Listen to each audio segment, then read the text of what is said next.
Hello YouTube. Bald Man here, building this airplane. This is the wing structure video number 3, wing ribs, whatever you want to call it. In this video we'll be doing a lot of fluting, some labeling, and corrosion removal. Just like with the fuel tanks, although technically by the instructions you're supposed to do this before the tanks, I decided to do it after because now it's getting chilly out, and working with tank sealant in the cold is not the best thing. Working with it in the hot is not the best thing. I wish I had a temperate medium do that. Anyway, whatever. Those are done. We should not talk about them anymore because they're awesome. So yeah, fluting the wing ribs is just for aligning the holes. And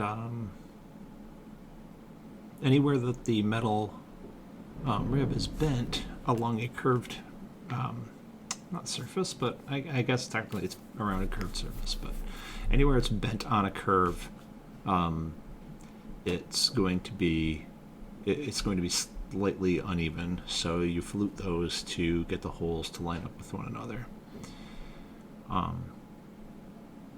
And on these, thankfully, the upper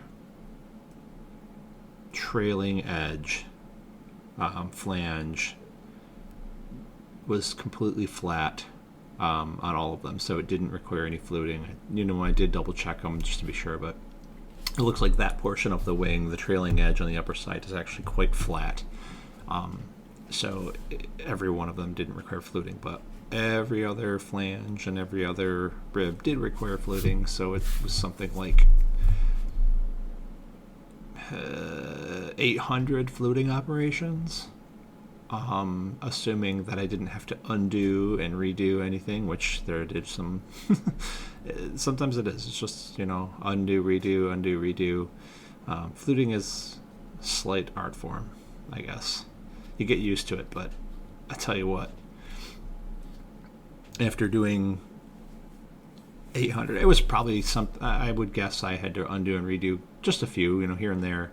I probably did 1,000 or 1,200 squeezes on those fluting players. Now that I think about it, actual squeezes, yeah, more like 1,500. It wasn't exactly, I don't know. It's satisfying to get done because you get them done and they're all the holes are nice and lined up, and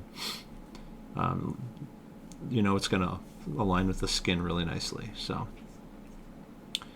my hands hurt. Almost had a blister from squeezing those dang things so many times.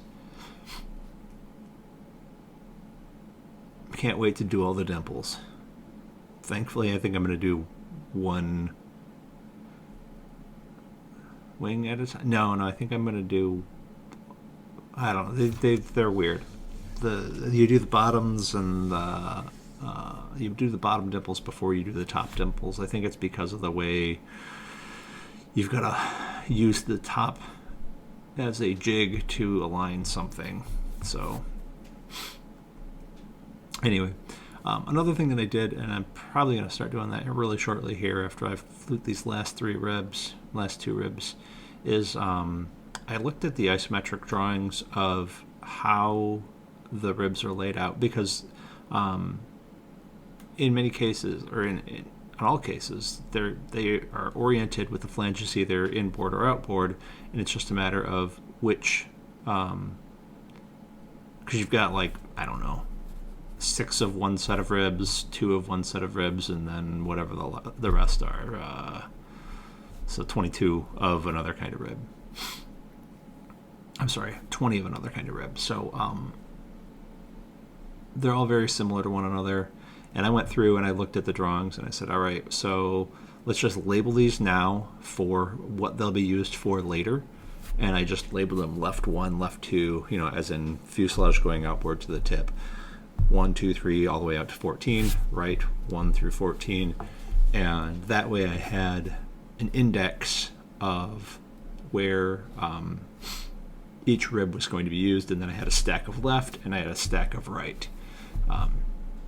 Additionally, I had to do some corrosion removal on some of these because they were they had the blue stuff on them for a little bit too long in the humid summer.